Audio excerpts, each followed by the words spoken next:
was 2:17 a.m. when Rebecca Carter, a 27-year-old journalist, stepped out of a quiet bar in New York City.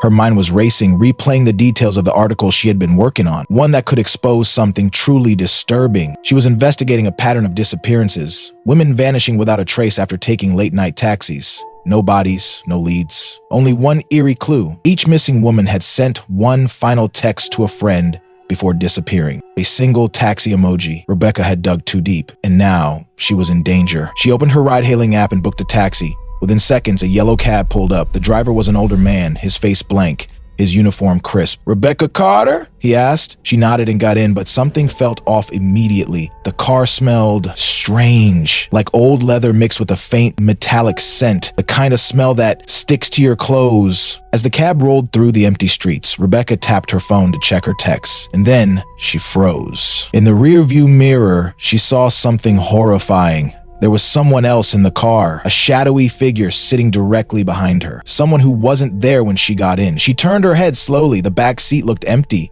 but in the mirror, he was still there. A cold whisper brushed against her ear. "You should have stayed quiet, Rebecca." She gasped, her body locking up in pure terror. Her fingers trembled as she reached for the door handle. Locked! Rebecca had been working on the case for months. The missing women weren't random. They were all connected by one thing, a ride from a specific taxi service. And then she discovered something even more disturbing, a survivor. "I got in, but I was never alone," the woman had whispered, shaking with fear. "He was always in the back seat, watching, silent. I was lucky. The car broke down and I ran. The others, they weren't." Rebecca should have walked away, but she didn't. Now she was the next target.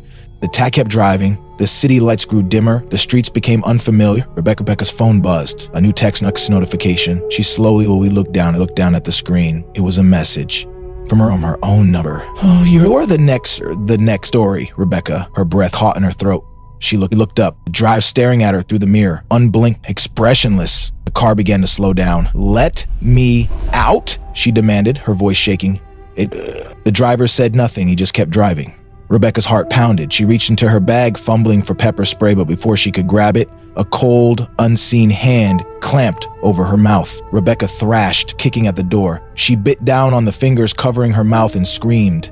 For the first time, the driver spoke. "I told you! You should have just gone home!" The car jerked violently. The tires screeched.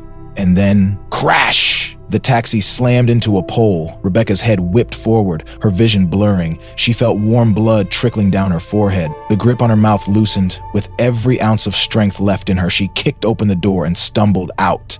She ran, faster than she ever had in her life. She made it home, locked every door, every window. For a moment, she thought she was safe. The next morning, Rebecca called the police.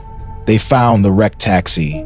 The driver was dead, but the back seat was empty. No sign of the silent passenger, no fingerprints, no evidence, nothing. Rebecca tried to convince herself it was over, that it was just a trauma-induced hallucination.